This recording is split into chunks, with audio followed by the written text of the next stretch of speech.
What up, and welcome to another episode of Tilted Pod. I'm your host, Seth. Don't call me Jack Wilds, and I'm sitting here with a very special guest. Very special. Josh Kidd. How you doing, buddy? I'm doing good, buddy. What up? Oh, man, nothing much. Just podding. Just podding. Little Pro Tour pod? Little Pro Tour pod. Pro Tour pod. Unfortunately, Nate could not make it this week. Miss but you, Nate. We do think that we'll be doing another podcast later in the week with Nate.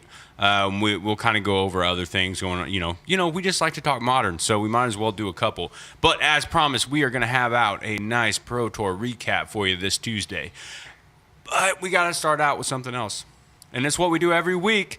Talk about what we've been doing.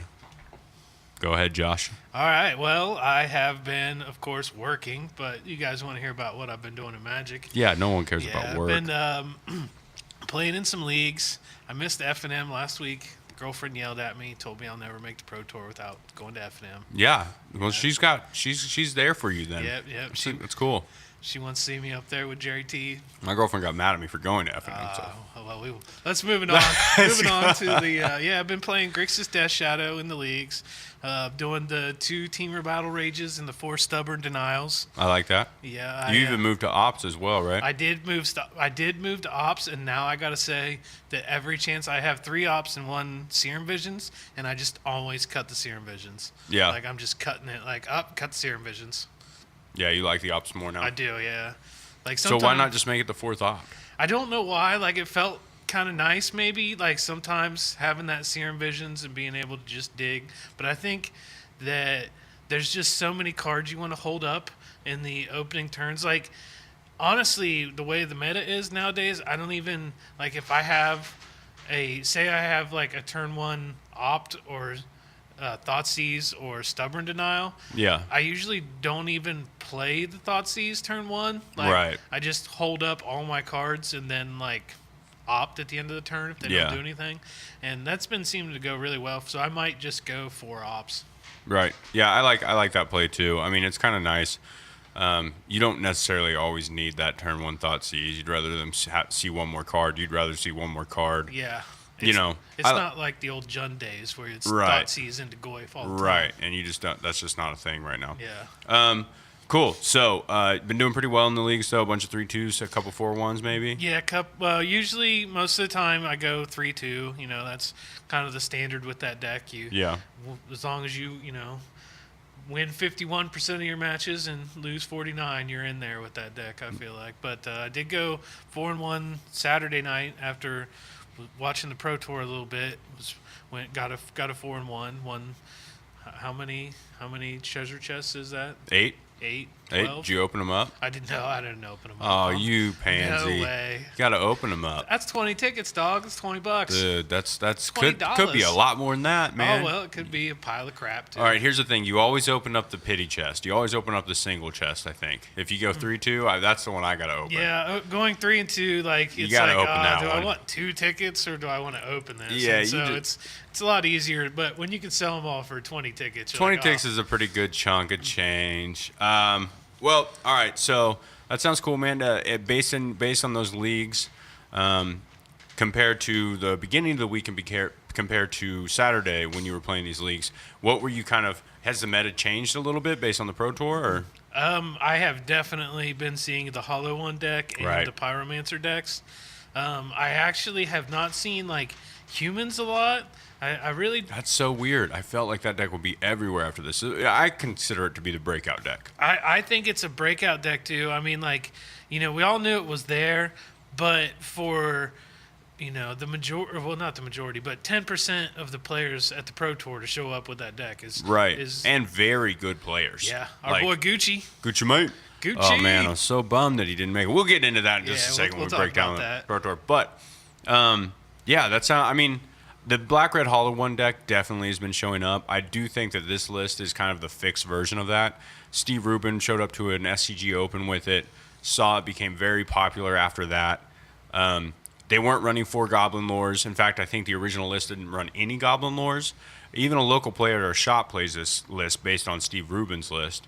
And it's a popular deck, but I tried playing it for a little bit. Way too high variance for me. Little shout out to Mac right there. Oh, yeah, Mac, what up? It's just much too high variance, and I really like the deck, and it can do some really cool things, but a part of me feels like it's a Hearthstone deck. You know, you're rolling dice, you're having it's RNG all over. You know what I mean? Yeah, it's honestly not something I think that I would enjoy. Like, it can be very grindy. Yeah. But it's also just, like you said, the high variance. Like, I've played against it a couple times on MTGO, and they just draw a bunch of cards and discard a bunch of cards sometimes. And don't really do anything. Yeah, like they're just discarding their good cards. Play a Goblin Lore each turn, and and that can be kind of frustrating because you're looking at your cards and you're getting settled in, but then you're just like, oh, those cards are gone. Yeah. And so it's just like, I don't know exactly what's going on. Yeah, I find it to be a deck that just has too much variance for me, and it's a deck that, frankly, I'm surprised that many pros, like a bunch of Japanese players were on it. And it had like the highest percentage of conversion rate for day 2, but for such high, like, regarded pros to jump on a deck with that much variance kind of shocked me. Yeah. I thought they would want, I mean, normally the typical go is like pros want to make sure they have control of everything, right? They want to control every aspect of the game. They want to rely on their ability to be the best. So they must have really thought this deck was good. It's something special, or I don't think they would play it. I mean, there's no way they would just be like, okay, just roll a dice and maybe I'll win. But so they must think that there's leverage there. Yeah, I mean, and there is leverage because it is kind of a spiky deck. Yeah. And you come with the wrong graveyard hate, and it's kind of hard to deal with. I honestly don't think that anybody came to the Pro Tour with graveyard hate at all. Yeah, hardly. I mean, Relic of Progenitus is basically like a main deck card now. That's like saying that Kolaghan's Command is artifact hate. Yeah, but I mean, it is. I mean, it's important to know that those cards still exist in our main deck cards, but they're not like dedicated anymore. No, it's not spots. like people came with Rest in Peace or Leyline of the Void's on their sideboard. That was the one I was trying to think of. Yeah. Yeah, now those Black Red Hollow One decks, I watched a couple people stream, are running 3 in their sideboard just for that mirror. I got hit with one. I was playing against a guy with the Hollow One deck, and he hit me with a Leyline of the Void. Yeah, card's really good. Really like that deck. Yep. Or really like that card, especially in Legacy. It's great. So, what I've been doing in Magic is I've been testing a bunch of Eldrazi Tron, and we're trying to get shout-outs to Mana Traders, because we are trying to get on a little program with them to see if we can start streaming and recording videos with their service. A buddy of mine let me use his service, and I'll tell you what, I really liked it. It was actually a lot better than I thought. And what service is that, Seth? Mana Traders. So what you do is a deck rental service for MTGO. I think they have a paper deck rental service as well, but you pay a subscription fee, essentially, and you get so many tickets to play with, so many hours of playing. And at first it was kind of confusing to me, and it is a little bit expensive. But if you're in the market for just changing decks all the time, it's a lot cheaper. You're not going to be losing your value. And if you can get a pretty cheap subscription if, say, you have the core cards, and say you wanted to play Modern and you just had all the fetches and some of the shock lands, you could probably just rent out the remainder of your deck for like $10 a month. If you're just looking at full-on deck switches and you don't want to own any cards, you're going to be paying around $60 a month. But hopefully we can get in with that subscription, because Sunday morning while watching the Pro Tour, I borrow Buddy. Shout out to Bibbs. I borrow his deck Mana Traders account. I played 5 decks in like 4 hours. I just kept grabbing different decks, and I just wanted to see how fast the program worked. I wanted to see if it was complicated, and I was just running through decks. I mean, I played every one of the top 8 decks, and just went wild. Well, I guess I didn't play every one of the top 8 decks, but I played almost all of them. Didn't play Mardu Pyromancer. What subscription package were you using? He had the $60 one. The $60. So it was full. I didn't have to own anything. There was not a deck that I couldn't afford based on that. Is that the $750? That goes up to $750. Yeah. So I would suggest looking into it. It's really cool if you want to change decks all the time. And for somebody who wants to record a lot of videos, because we want to get videos out to you guys best we can. I can't afford to do that anymore. Just buy a new deck here and there and there. Sure. It's a lot of money. It adds up really fast. And I've had to sell my account twice so I could buy stuff for the podcast. well, this option may be okay for me. This might be the one where I can put out a lot of content and I don't have to worry about. The problem is I always liked having that money or the account. I liked having the cards because if something happened, Right. I could sell the cards and I would have that money back. Definitely. And I've loved that about Magic Online. It's easier to sell than my paper collection by far. It is way easier. Just by far. Shout out to Card Hoarder. Yeah, Card Hoarder. Thank you. Well, also I could talk to Card Hoarder about that too. If we maybe they got an online subscription source coming up soon. But anyway, so I've played a bunch of decks. Played the Humans deck. I think the deck's great. I used to play that. I still have it in paper. Phantasmal Image made the deck way better because the thing I hated about the deck in paper was Mirror of Avabrook. I thought that card was garbage. I just never liked it. Didn't like it when it flipped. Changed all my math. Didn't like it when it came down as a 1/1 that barely pumped. Right. You didn't need another Lord. Phantasmal Image, though, giving you like which Lord you wanted because it was just way better. Dahlia's Lieutenant over Yeah, Mayor of exactly. Avabrook all day. Yeah, all day. So that was fun, and it was a very good deck, and I think it's going to be a player. I think it's going to be a major deck for a while. And the only thing that's going to happen is it's just going to keep getting better because they're going to keep printing humans. They are definitely never going to stop printing humans. And I'm playing all these decks, right? And then I just go back to my personal account and pick up Eldrazi Tron again, and I just start crushing people, and it just feels so good, and I realize like, no guys, I legitimately like this deck now. It's not just like I picked the deck because I want to be the Eldrazi guy. I like the deck. It's more fun for me to play that deck than any of the other decks I played. And that's the cool part about Modern. That is the cool part about Modern. And I've never been the guy who can sit with one deck. So it was nice to have that deck ADD, but it was nice to come home to my Eldrazi Tron. Coming home to Mom. And just kind of crush. But Mama thought not to hear. I've been like with Eldrazi Tron, I've got 2 4-1s and some 3 and 2s, and then I've got one real bad one that was like 0-3 out. Ouch. But that happens. It's gonna happen. That does happen. So let's that's enough about us. That's enough about us. Let's talk about the Pro Tour because we're gonna get into these Modern decks a lot. And starting out with the Pro Tour, let's just go on over to the top 8 list. So, Pro Tour Rivals of IXALAN.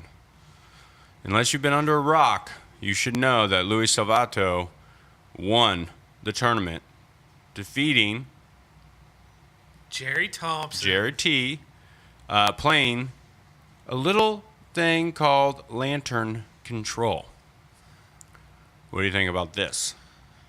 Well, I definitely think that it is a resilient deck. I was kind of hoping for Jerry T to win.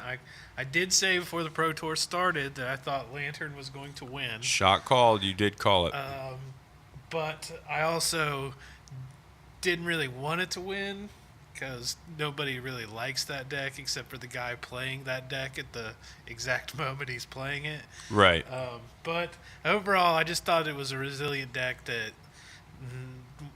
won the game through ways people weren't, you can't really game for it because it's only going to show up in 1%, and it's just really good. I think it's a great deck. I think the pitchforks are out now, and people want it banned. And I'm tired. I'm honestly, personally tired of hearing about talks of banning as soon as one deck does well. If Mardu Pyromancer would have won that tournament, would somebody have been like, ban Bedlam Reveler? Or, you know what I mean? Like, is ban Lingering Souls? Is Lingering Souls too good now? I get really upset when people just attack the deck that won just because. For just tilted, no reason. Like, that deck won. Right. So, I mean, I understand this deck is not the most fun to play against. The funny part is that nobody's saying, like, ban humans, even though humans was the number one deck and had a great conversion rate. Yeah, two players in the top 80. Yeah, it's the only deck that had multiple copies in the top 8. Yeah, but so 11 people played Lantern Control. I think of those 11 people, 5 of them did well, and one made the top 8 and won the whole tournament. And Luis Salvato said himself, though, he thought the deck was going to get banned, so he didn't pick it up in his original testing for the format. When they didn't ban it, he was like, oh, God, they made a mistake. I'm going to come in. So when pros say stuff like that, and when the guy who just won the tournament with it, it sounds bad. It makes everybody else go, we should ban it. But if they did hit it with a ban, what do you think they would ban?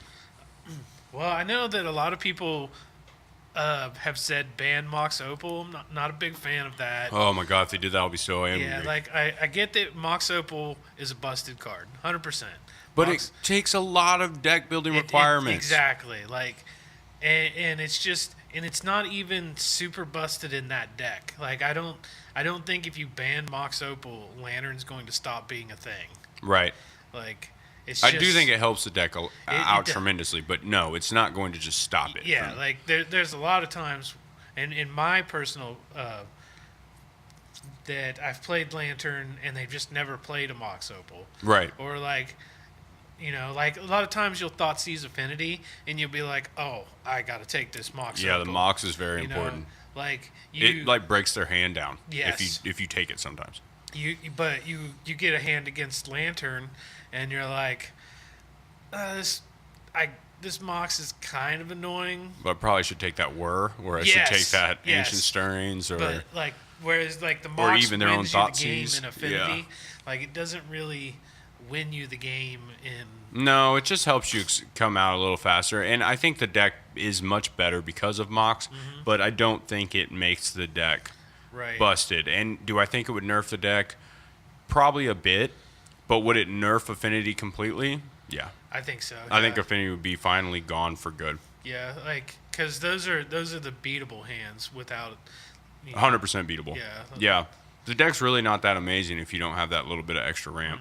No. And it's you're playing with 1/2s, like difficult to do, 0/1s and 1/1s and evasive creatures, yes, but you're playing with 1/1s basically. Like if they ended up banning Mox and Affinity was no longer allowed, I think it would be the worst thing to happen to Modern ever. I do too. It's been the one consistent deck. Think about how many people have been playing this deck forever since Modern first started. Well, and that's kind of the thing. Like I was thinking about yesterday, we were kind of talking about it, and I feel like that Affinity is kind of the lightning bolt for the format. Where before it was, does this creature pass the lightning bolt test? Is it playable? Right. Is this deck playable? Well, does it beat Affinity? Or can it beat Affinity, or Yeah. at least have game against Yeah, Affinity? and if not, are you sure that you packed enough sideboard cards? Yeah, exactly. And Affinity is very beatable because of sideboard cards. Sideboard cards against artifact decks are so good. So I think that you can game against Lantern, to be completely honest. Right? Just more Ancient Grudges? Yeah, Ancient Grudge is probably the best card, but just because they can't mill it. They have to like Pixis it or surgical extraction it. Or they have to have a Grafdigger's out. But they play one main deck. I just feel like the deck is very beatable. I've beat the deck tons. I played the deck for a while, and granted, I'm not the best. And it didn't have Whir. Whir, I think, made the deck much better. Much better. Yeah. But I played the deck a lot online, and I was like 50% with it maybe. And I practiced a lot with it. I mean, but it's beatable. It's completely a beatable deck. There's certain decks that don't even care about it at all, that to just do a different thing. I mean, Blood Red Sun and Moon, it's another prison-style deck. That deck, they don't care about that at all. They don't care about what you're doing with Lantern. They're going to beat you. Yes. So, but Word did make it a lot better because now you can play, like, the Hexproof card main deck. You can play, like, the one of Grafdigger's Cage. You can do these nice little spicy things. You can cut one of the Ensnaring Bridges. I don't know. I like the deck. I actually think it's really cool, and I think it's really cool that in Modern there's another deck that fights the format on a completely different level, and I think that's important in Eternal formats. Don't we want diversity to where it's not all creature matchups or it's not all just super combo decks? Like prison decks have always been fine. They've always been there. I think banning this one because it might. The big question is it too much like Miracles? Is it too much like Top? Is it too boring to watch? That's the question. Is this the new Sensei's Divining Top? Yeah. And I like that it definitely adds to diversity, but it also, and a lot of people will say that, well, that's just inexperienced players picking the deck up and going to time. Right. But the deck really does take a while to play against. It does, but isn't it also inexperienced players or hopeful players not just scooping not when scooping, yes. when it's over? Like we can all take lessons from Jerry T watching the Pro Tour, finals, and he knew that he couldn't beat those cards, and he scooped them up. And, and so that's why they played a best of 7 or best of 5. Is it best of 5? It's best of 5. And they went relatively quickly because Jerry knew when he was beat and when to scoop his cards. And so, like, I've been in positions where it's like, oh, there's one out in my deck. Yeah. My percentage point is like 5%. Yes. And it's like, what are the chances that they don't mill my Colligan's command and I get it and just hang on and waste my clock and ruin my life? Right. And I think on Magic Online, it's more likely for somebody to just F6, F6, F6 and make the person try to run their clock down. But in paper, I'm hoping the opposite is true. Like people will just scoop because you're both on the same clock. Right, and a draw is the same thing as a loss. Right. Essentially, it's, unless you're in ID time, it's basically nothing you can do. So, did you enjoy watching the final? I actually didn't get to watch it that much. I had to work on Sunday morning, and so I went to work at 10, so I was watching most of the matches up until the finals, but I had to leave and to go back to work. Went back and watched it, and it was okay. It definitely wasn't my favorite match to watch. That match where Jerry came back against Blue Red Pyromancer was obviously everybody's favorite match. One of the better matches in the whole tournament, I think. Watching, Have you seen the memes going around with Jerry's face? And it's like, when you come back down to 2 games with 1 life. Yeah, the memes are good. Yeah, I enjoy the memes. Well, when we are talking about, this Pro Tour, I feel like there's a lot of good things. So, what did we think about Mardu Pyromancer, Jerry's list? I think it's good. It can be grindy. It can be all-in combo to win. It definitely attacks you from a lot of angles, and if you're not ready for it, it can get you. I mean, I feel like it attacks you from a goal-wide strategy. And I guess his list is running 2 Blood Moons. Didn't realize he has a Ghost Quarter in his sideboard. That's pretty interesting. I didn't realize that he wasn't on the Gurmag Anglers either. Yeah, no Gurmag Anglers, no nothing. He's all straight up on Young Pyromancer and Bedlam Reveler.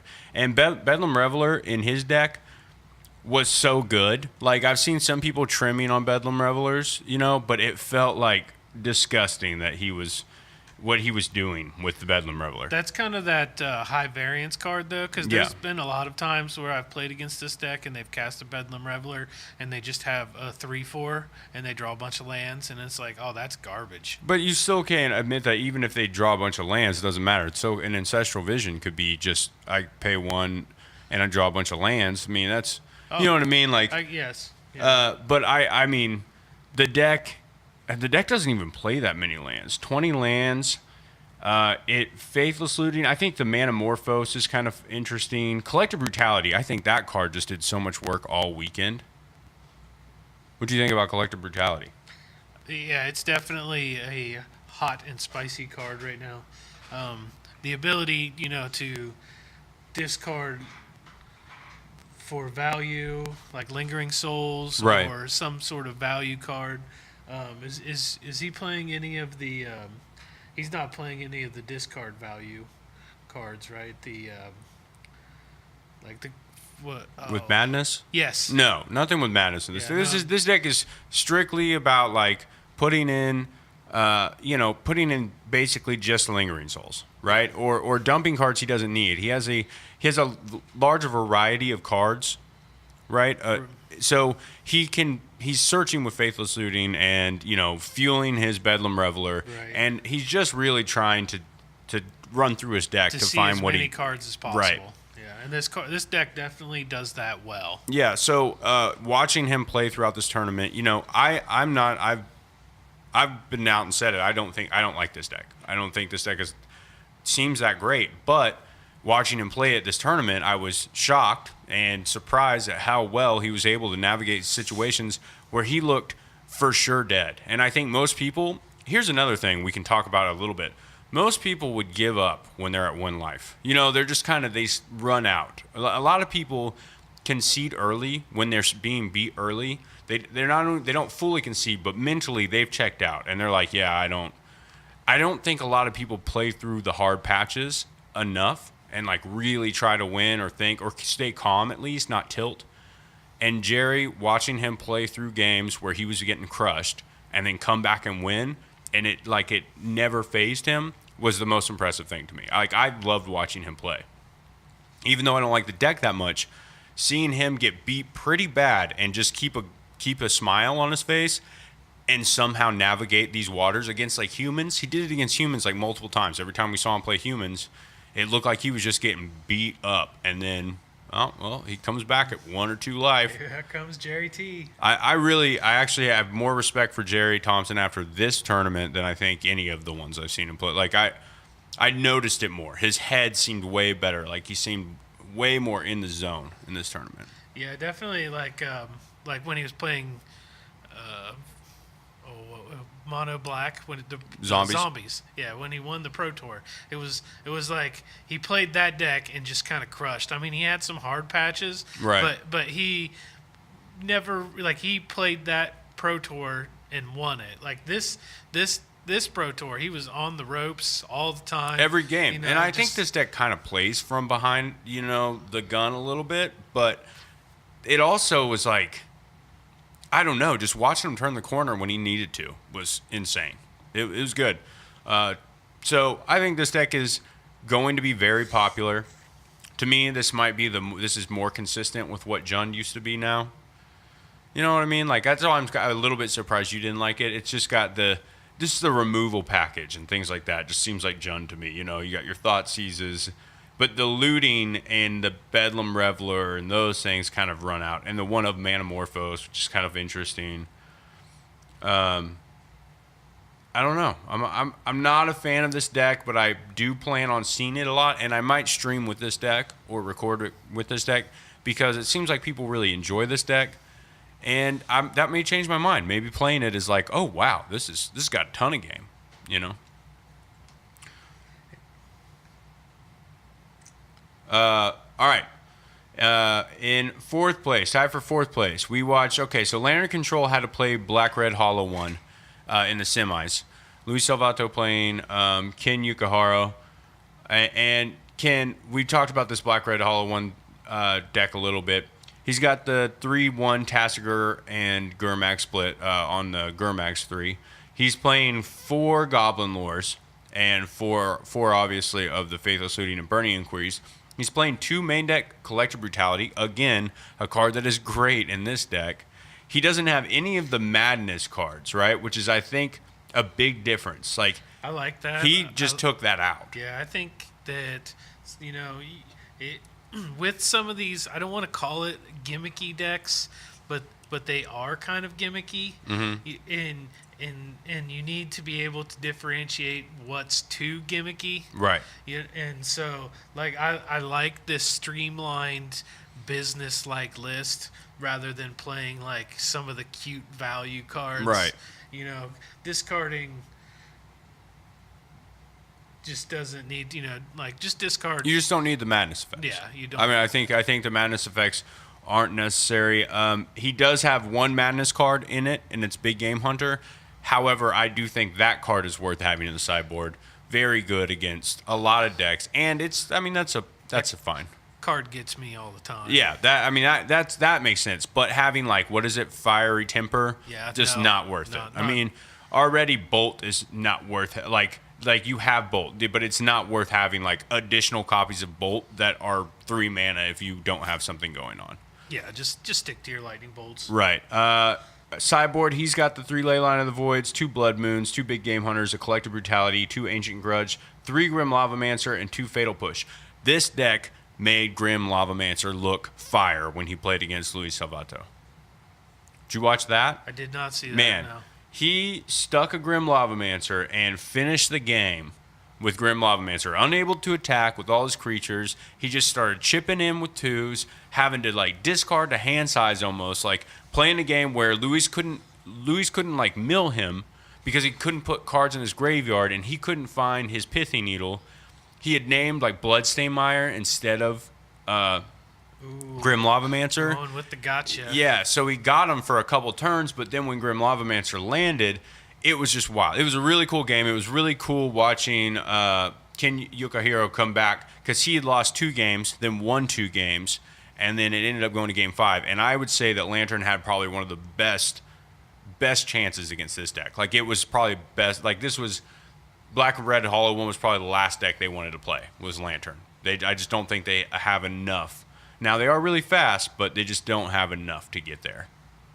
Yeah, it's just and I don't normally, I'm not a big fan of the mana denial lines with Lantern. Mm-hmm. Like, the deck's so slow that you really, trying to name a land with your pithing, like a fetch land, I don't know. Like, I guess it can be good, but they're going to draw. Can you keep them off a land and mill them the whole game? Like, is that... Yeah, I think you can, and I think it's there was a reason he did it. I mean, he had a clear reason. I think he wanted to keep him off of a Blood Moon. Okay. Or something. He had a blood, he knew his hand. He knew everything was going on, and there was probably another Bloodstainmire. There was a clear reason he did it. And he's got another Pithy Needle in the deck, maybe 2. So he probably thought there's no, if I can stunt him for a turn. But it didn't work out, and Yukihiro got there. And Ken, congratulations to Ken. The awesome tournament. I really enjoyed watching him play. He was a blast to watch play too. He was very emotional, but really happy too. It's a weird. He showed everything on his face, but he was pumped. And in that interview, they were talking about, so when you play this deck, what do you have to know, when you play this deck? And he's like, if you discard your hollow ones, just don't let it break your heart because it's going to happen. Okay, I think I did see that. Yeah, and I was like, yeah, dude, that guy's awesome. You just got to know this. Speaking of awesome, though, check it out. So all these Black Red Hollow One decks played by these Japanese players, Shota Yasuoka, Ken Yukihiro, Tereyu, I'm not sure how to say his name, and Kentaro Yamamoto, all played it, all to really high finishes, 6-4, 8-2, 7-1, 6-4, great results with this deck, right? So that's impressive. I think these Japanese players really knew what they were doing. All right, so let's talk about the other side. I guess the semifinals were both my favorite matches. Yeah. I think they were the best. So then it was Mardu Pyromancer versus Blue Red Pyromancer. This Blue Red Pyromancer, also a deck that kind of came out of nowhere. And on Sunday, whenever I was playing on Magic Online, I played against this deck probably 5 times. Very popular. Yeah, I haven't seen much of this deck. I have seen a lot of the Through the Breach Moon decks. Really? I haven't seen that one as much. It's this one that I'm seeing. I saw a lot of the Through the Breach Moon decks. Maybe this is an evolution of that. Are they playing Blood Moons? Is he playing Blood Moons? No, this deck has no Blood Moons. Okay, so this deck essentially is Young Pyromancer, Snapcaster Mage, Thing in the Ice, and a lot of counter spells, right? So a big key to this deck, though, is your Ancestral Visions. You really want to have those go off, but he's just playing so many efficient spells. Spell Snares, Abrades, Logic Knots, Mana Leaks, Remands, Roast. Roast main deck is sexy. Electrolyze, Cryptic Command. Cryptic Command is a big part of this deck. And he's either going to kill you with the Thing in the Ice or a Young Pyromancer, and he's just going to take control of the game after he's countered all your threats. Right? And then he's just going to churn through cards, see way more than you. His Ancestral Vision is going to go off, and then you're going to be buried in card advantage. I think this deck on paper looks like an F&M deck. Yeah. And this guy just came and crushed. He did really, really well. I don't like this deck, but I do like it more than the Blood Moon variants. Do you? Yes. It's like a blue-red binder deck. It is a blue-red binder deck. You're right. It does seem very much like that. The thing I do like about it is it the Field of Ruin, 3 Field of Ruin? This card seemed like it made its name this Pro Tour. Every deck was playing it. All the control decks had Field of Ruin in their decks. It fixes your mana, and it stunts theirs. And since Tron's such a big deck, I think Field of Ruin's really good. Would you suggest, what do you think about Field of Ruin? I actually like Field of Ruin. I've been thinking about putting together, Black-Green Rock. Yeah, they play it, don't they? Yes. Four of? They play 4 ofs. And so I'm not exactly sure how well that deck is positioned. It's popular. Yeah, but it does, like, Field of Ruin lets you play a kind of a non-blue deck and still have decent game against the big mana decks without Blood Moon. Yeah, without having to play Blood Moon. I think this deck is going to be really popular. I think this deck's going to be really popular with a lot. I mean, I feel like this is a deck we're going to see at our shop for sure. And it's a deck that I'm probably going to end up putting together just to test out. But it is, I do like this more than the go all in. Like, this has a lot of play to it. Like, you're going to win with Thing in the Ice or Young Pyromancer or just Snapcaster Beats. Snapcaster Beatdown. But it's not like, I like the fact that it's not Blood Moon, but I'll tell you what, a lot of people playing against this deck, when you start fetching Snow-Covered Island and Snow-Covered Mountain, they're going to think you're a Blood Moon deck. So they're going to play around it heavily. And then Feel the Ruin them off of their... I think this thing is a cool deck. Yeah, I feel like anytime I see snow-covered lands... you're fetching basics. Yeah, basic island, basic swamp, like it's basic time. So he played against Mardu Pyromancer in the semifinals. The match went all 5. Jerry came back from 3, from 2, losing 2, came back all the way. 2. And I think that the matchup it was very interesting. It was very good. The games were long and compelling, like, to watch. I thought it was probably one of the best ones in the whole tournament that I saw. What you agree with that one? Oh, definitely. That's just, it was so, like, emotional and it just had all the good stuff too. All the ups and downs. Yeah. So our boy, good guy Reed Duke, was also in the top 8, and I'm sorry, listeners, but I called it completely wrong. Well, not completely. Reed did not play Jund. Reed played Abzan. Reed is the only one who showed up with Tarmogoyf in the top 8. In fact, I don't know if anybody else had Tarmogoyf in day 2 besides, like, Traverse Shadow. So, no, because there's 2. There's Traverse Shadow has Tarmogoyf. So, never mind. But you know what I'm saying. So, Reed Duke's Abzan list. I hate Abzan. I love Reed Duke, but God, I hate this deck. It's the most boring deck in the whole world to me. But I had to root for Reed a little bit. I mean, Tireless Trackers, Dark Confidants, Grim Flayer, Scavenging Ooze. I mean, this is basically the Green Black Rock deck, right? The only reason I like Reed a lot is because Reed understands that a little card called Treetop Village is one of the best. It's like, I don't understand why people don't play that card more. I think it's a great manland. It is a great manland. It's fast. It has good power level, 3/3 trample. I think it's the best manland. It's my favorite one. It is definitely. It's so good. So his deck is so streamlined, right? 2 Maelstrom Pulse I feel like is kind of interesting, but I think a good call. 2 Nile Spellbomb's main deck. I think he was definitely assuming there would be more Grixis Shadow. And how you being a Grixis Shadow player, how does this deck fare against that? This is probably in the top worst matchups. You would Grixis think, right? Shadow, Especially with main deck now Spellbombs, and then Lingering Souls. It's the Lingering Souls, yeah. Like, Lilianas, 4 of them. 4 Lilianas. You just have all the cards that, like, people would bring in against you in the sideboard. Right. Just main deck. You got because Lingering Souls is there. That card's rough. You have to take out your TBRs, your Teamer Battle Rages, or else you'll get blown out. So you're taking out Teamer Battle Rage, which is your best card against Lingering Souls, and this is just a nightmare matchup for Death Shadow. To me, Reed Duke, this proves that Modern is not just a deck format; it's a skill-intensive format. Because Reed Duke making the finals with a deck that everybody was like, this deck is dead. But if you look at the cards here, all his cards are good against something. I think his deck is built beautifully. I think this is a perfect Pro Tour build of Abzan. And the fact that he's just a really good player and he knows what to do with those cards and how to sequence them, that makes me think even more that Modern is a very skilled format and the better players can win. It's not just a flip of the coin, where a lot of people were saying. Right. Well, a little off topic here, or not off topic, but it is kind of off topic, but on the same page was I think Corey Burkhart did well with his weird Eldrazi or control. Yeah, Grixis control. Yeah. It's like top 16 or something. Yeah. And that's a deck that everybody says is dead. It's bad. So Reed Abzan in the quarterfinals played against Ken. And Ken just had the nuts on him, I think. I think he played turn 1 to 2 hollow ones. And just kind of went nuts on them, and the games went fast. And Reed did what he could, but congratulations to Reed, for making it to the top 8. On the other side of the table, we have humans. We got Javier Dominguez playing humans, and we've got Andrea Maguchi playing humans. And then we have another one, which is the Jean-Emmanuel Dupre, who is playing Traverse Shadow. We're going to talk about Traverse Shadow before we break into humans. Real fast. And Traverse Shadow is also a Tarmogoyf Grimflayer deck. I tried playing this deck. It's really, really hard to play. It's really hard to play. Like, Grixis Death Shadow, I feel kind of, now at this point, makes more sense.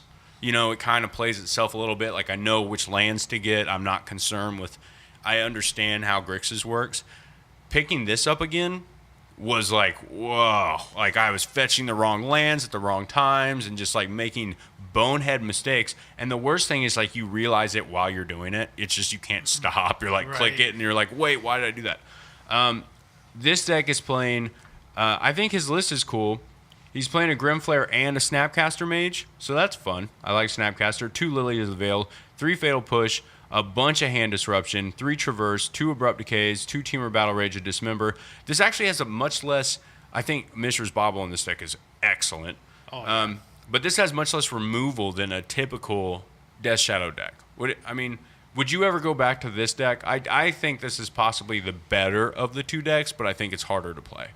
I don't necessarily agree that it's better. I think it's better in certain situations. This is much more threat dense. Right. That's a big problem whenever I'm playing Grixis, is a lot of times you'll get these opening hands that are just like, yeah, I have it all, but I don't have a threat, and then you just never draw a threat, and you use all your cards, and they still kill you. Right. And that's not really a problem here. I did play this deck for a good while. I think I played it at a GP. It might have been an open. I'm not sure. I played the Stubborn Denial version. I had a Snapcaster in the sideboard at the time. And it is really good. It is really hard to play.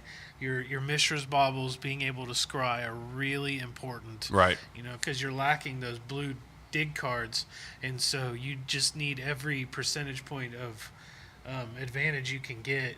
And it also is like hard, like you're saying, your sequencing is very hard because you're actually playing a 5-color deck. Yes. And there is just, like when you go down through and look at all the different colors here, it looks like the Czech Pile Legacy deck. Yeah, no, it is. I honestly feel like it's an aggressive version of that. You know what I mean? It's like, it's got answers for everything. You've got counter spells, removal spells, hand disruption. You've got basically a search up in it. A traverse is just your tutor.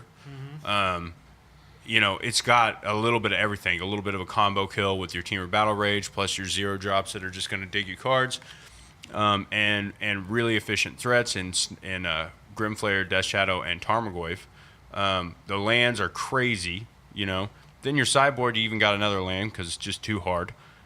Ancient Grudges, Collective Brutalities, another Teamer Battle Rage, Kozilek's Return, The Last Hope, and Lingering Souls. And the coolest thing, I think, is that he's playing a Hostage Taker in the sideboard, so he can jack your version. In the Pro Tour, though, this deck way outperformed Grixis Death Shadow. In a percentage? At the Pro Tour, yeah. We have 9-1 lists, 8-2 lists, 7-3 lists, and 6-4 lists out the wazoo. Like, it was one of the better performing decks in the tournament.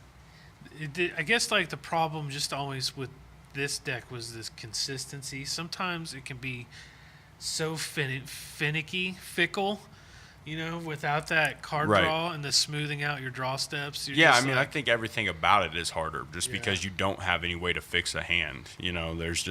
But it also has just this powerful in game, and I think it can just beat down. And having like all of those hand disruption spells, followed up by a counter when you need it, I just feel like it can end the game really quickly. Yeah. And for everything that everybody says about Tarmogoyf, and all the woes it has received lately. In a deck like that, a 6-7 Tarmogoyf is really, 7-8. It could even be 7-8 easily. Yeah, it's great. It's great Great card. We saw some big ones this weekend. We're going to talk about humans, then we're going to talk about the best performing decks, and then we're going to wrap this up. Humans, Javier Dominguez and Andrea Maguchi, and Mr. Gucci Mane, our favorite. Man. I was definitely rooting for him. This deck is wild. I mean, it's just unclaimed territory, brought it into existence, as well as Kitesail Freebooter. I played a version of this deck before it had gotten fleshed out, where you were playing like, and some people actually played the version I used to play at the tournament, where you're playing like Avacyn's Pilgrims and Collected Company. Not a fan. No, I wasn't at all. I played at a tournament and it felt awful. Yeah. But this version I've played a few times and I really like it. Now, Kessick Malcontents is a new addition that Gucci Mane wasn't actually playing in his deck. No, he had Kithian, and I prefer Kessick Malcontents. Kessick Malcontents gives it a little reach, but you're just playing really efficient I mean, you're playing hate bears, essentially, that get out of control. Like Champion the Parish can get out of control. You got Aether Vial and Cavern, so forget about countering anything. You've got cards like, Manus Rider, which is a fast clock, Reflector Mage against creature decks, and then Thalia and Meddling Mage just make combo decks really, have no game against you. You kind of just hit them, lock them out of the game, and beat them up really fast. The thing that's really great about this deck, though, I think, is the inclusion of Phantasmal Image, because even if they just target it and you have to sack it, if you copy a Lieutenant, or if you copy a Meddling Mage, or you copy a Freebooter, you're still jacking something. You know what I mean? You're still you're getting some sort of benefit. Kessick Malcontents, you're getting that trigger, Reflector Mage, etc. It's still doing something. This deck, it's all creatures. There's a couple of things in the sideboard that are, maybe one Grafdigger's Cage, maybe a couple Dismembers, but other than that, you're just playing humans. 37 main deck creatures. 37 main deck creatures, and then your sideboard is like 12 more creatures. Yeah. This deck is only going to get better. I think this deck, this was the deck of the Pro Tour. It had the most copies make it over to day 2. It was very popular, a ton of 7-2, 7-3, 6-4 finishes. It's going to be a deck that I think is hard. It's going to be hard to beat sometimes. Like I have a pretty decent record with it, but the deck can go off and can have those explosive hands like Affinity that are just like, how do you beat that? How do you beat that? So some of those Aether Vial hands are just insane. I think the deck's going to be really popular. I think it's a deck that you should, if you have some of this stuff, sleeve it up and just see what you like. I mean, if you want to play an aggressive beatdown strategy, this is the one. Aether Vial, like I said, Aether Vial, great card. The deck's really, I mean, like, I hate to say that any deck is not hard to play, because they all have their sequencing and stuff. But I have never played the deck, but it doesn't seem super hard to play. Meddling Mage. It's important. I mean, I think there's decisions with that deck. Yeah, definitely decisions. I think there's some hard decisions. Like, you got to sequence your Thalia's lieutenants correctly and know what you're doing, But for the most part, like, you can play creatures and turn them sideways. Well, here's my argument, because playing creatures and turning them sideways to me is the hardest thing to do in Magic. By far. Because I think that combat math is the number one most messed up thing anybody does. Like, new players cannot, that's why limited is so, really good players are good at limited. That's why new players don't like draft that combat much. Math is extremely hard. So knowing when to turn the clock, knowing when to attack, knowing what you can attack with, I think is really hard. So aggro strategies, as much as somebody can go, yeah, there are games where you're going to pick it up, drop creatures, turn them sideways because they have no board. But aggro versus aggro matchups are, I think, some of the hardest games you could possibly play. So the idea of just saying I do understand it does kind of play itself a little bit, like you know what you're doing, but I do not think it is an extremely easy deck to play, because in Modern there are a lot of matchups where you're like, I can't just attack into this stuff. How do I leverage my way for this victory? You know what I mean? I agree. I don't think that there's any deck in Magic that you can just pick it up and be good at it. Like, Magic's just not that kind of game. Especially in Modern. What are you going to pick up and be good at? Not even Burn. I mean, you can't even do that. Well, that's what I was about to make a comparison, is that Burn is really hard to play. Yeah. Well, to play it well. That's what I'm saying. It's hard to play any of these decks well. Yeah. You can pick up Burn and just start bolting main phase. Yeah. And you can win some games. And the same thing's going to happen with humans. You could do that and start just casting everything willy-nilly and not naming the wrong cards, and you're still going to win some games because it's an aggressive deck. But you're not going to win there. You're going to fall off quickly once you start playing people who know what they're doing. And so I see what I know what you're saying. Affinity's the same way. Affinity is going to be one of those decks where you drop everything and you just win. And you're like, wow, that was easy. And then you're going to have some games where you're like, how did that person with Affinity win that game? It looked like he was completely losing. You just figured everything out. So that was a top 8. I thought the top 8 was really good. 45,000 people tuned in on Sunday to watch the top 8. 45,000 people. Successful Magic tournament. One of the highest in their recorded history, but they've only been recording it for a year. Modern's dead, ladies and gentlemen. Yeah. Long live Modern. What do you think? I mean, do you want to see after this Pro Tour, do you want to see another Modern Pro Tour? Not for a while. You don't? No, I do eventually. I love watching Modern. I love, playing Modern. But, I just don't think that we need one. Right. We've showcased it. I've been talking a lot that I would like to see maybe with the way they're changing the format, how they're going to the 3 blocks, they're not blocks, but the 3 sets and a core set. Mm-hmm. Maybe every summer or whatever, when a core set comes out, we have some cool Pro Tour, once a year where it's like a Modern Pro Tour, the upcoming team constructed Pro Tour. And then, the other 3 sets, we just go back to the standard Pro Tour and showing off the new cards. And I think that would be cool, but I'm not even necessarily a proponent of one a year, maybe one every other year. Okay. I feel like a lot of people would disagree with you at this point because of how popular this one was, but I kind of am on the same page with you a little bit. I think that maybe one a year might even be too much, or maybe at least one a year. Yeah. It just, the old adage, too much of a good thing. Right. It's easy to get in the mindset, oh, well, this was fantastic. Why don't we just have a Modern Pro Tour every set? Right. And I would never want that. Right. Yeah. But, you know what I'm saying. Whereas, this was a beautiful thing. It was great. It had a great top 8. It had and it had some big names. People know who Reed Duke, who Gucci, Jerry T. These people are not no-name people. Right. And that was kind of the big thing. Was a lot of people were like, after day 1. Look, this is the least star-studded day 2 of Pro Tour. And it's like, yeah, we got some new names, but we also got some modern veterans who put in definitely. work. I don't think, once you saw the top 8, you were like, oh, never mind, okay. Yeah. You guys weren't completely correct. There was a lot of people playing for, in top 8 contention that were big names. Yes. I think we watched a game, right, where it was Reed Duke and the Great One playing for top 8 contention. Yeah. John Finkel. Yeah. Yeah, John Finkel was on Tron, too. No Storm. Storm had a terrible turnout. I think a lot of that had to do with humans. Yes. I think humans really kind of locked that up. Tron did okay. It had a lot of deck. No Tron in the top 8, obviously, but it had a lot of decks do pretty well. In fact, the most winning deck on the day was Eldrazi Tron by Jacob Negro. What is that? How do you say his last name? Is that it? I think so.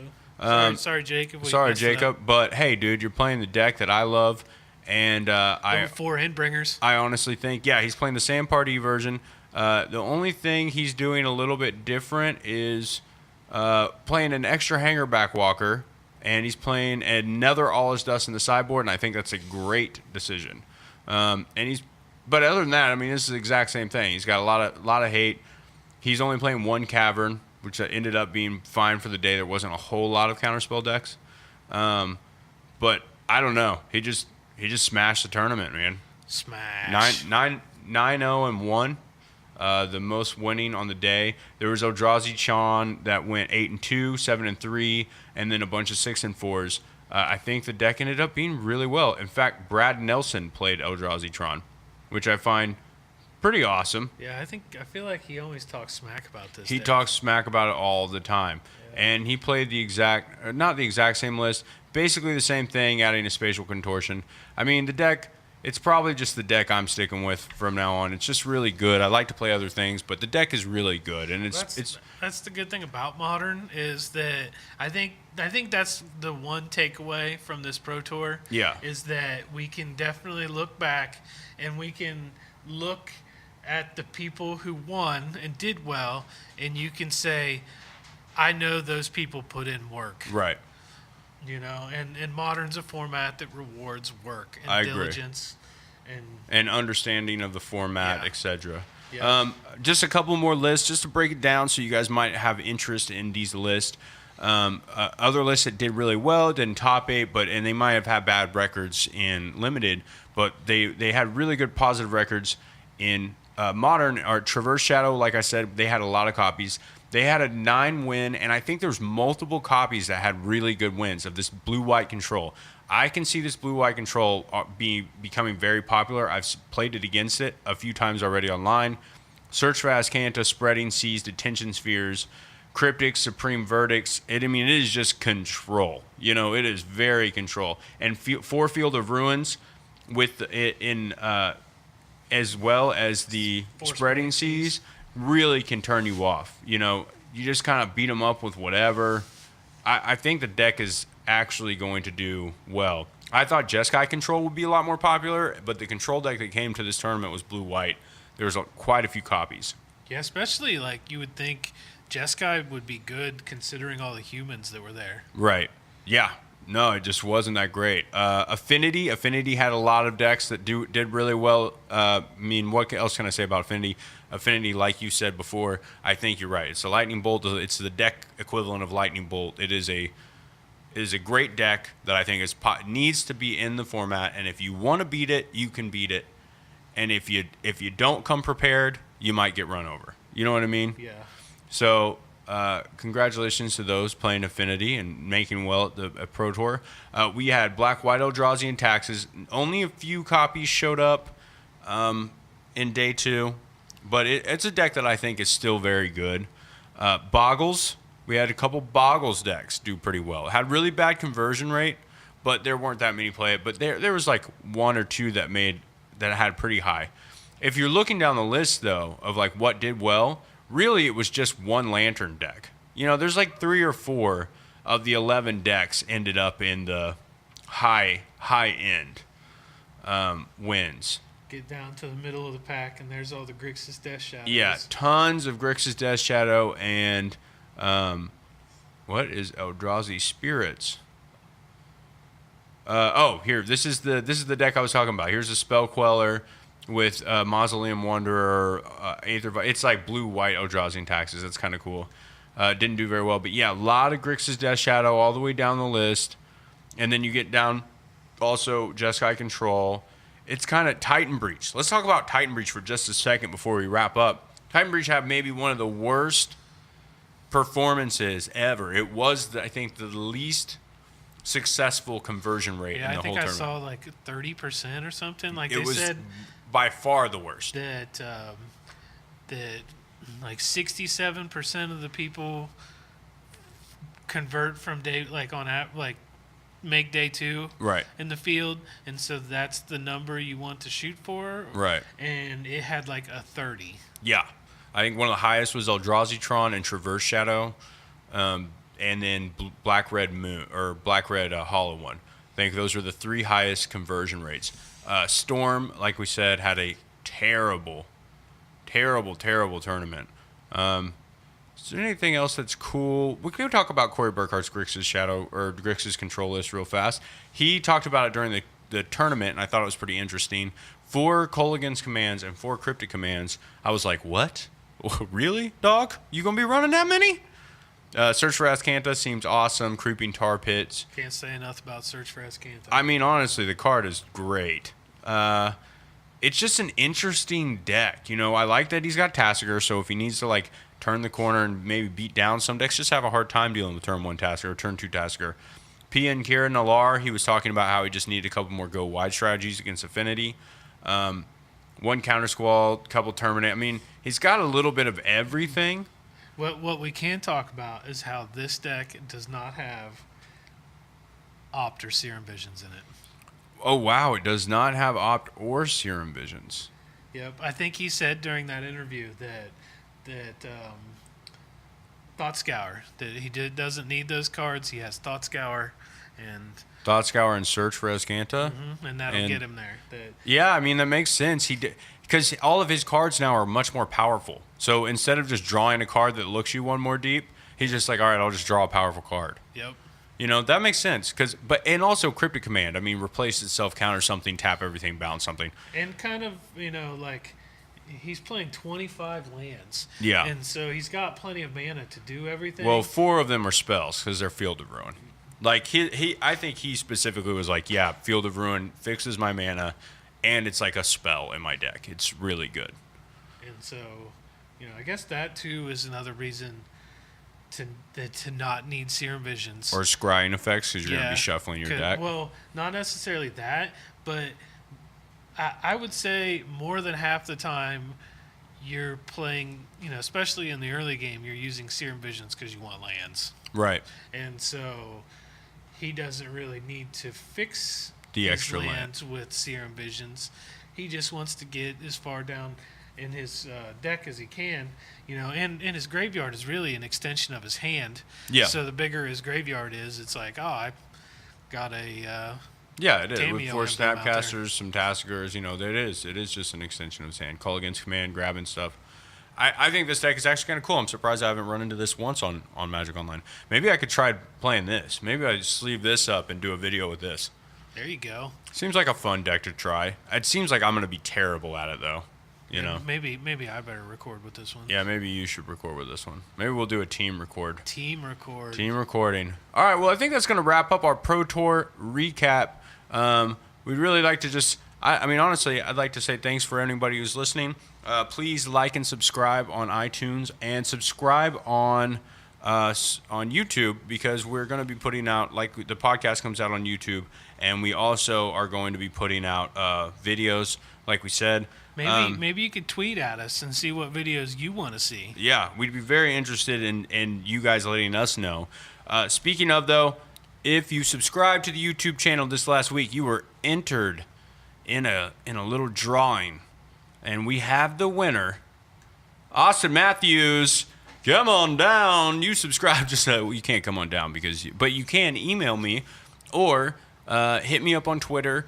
DM me, slide into them DMs. Let me get your address and all of your information, social security number, etc. And you're going to win some free packs. We got 5 packs to ship out to you. Well, you already won some free packs. But yeah, you did win some packs, but you will actually get the packs if you hit us up. I'll try to reach out to you on YouTube, but I don't know if you'll get that. But thanks for subscribing. Thank you guys for listening.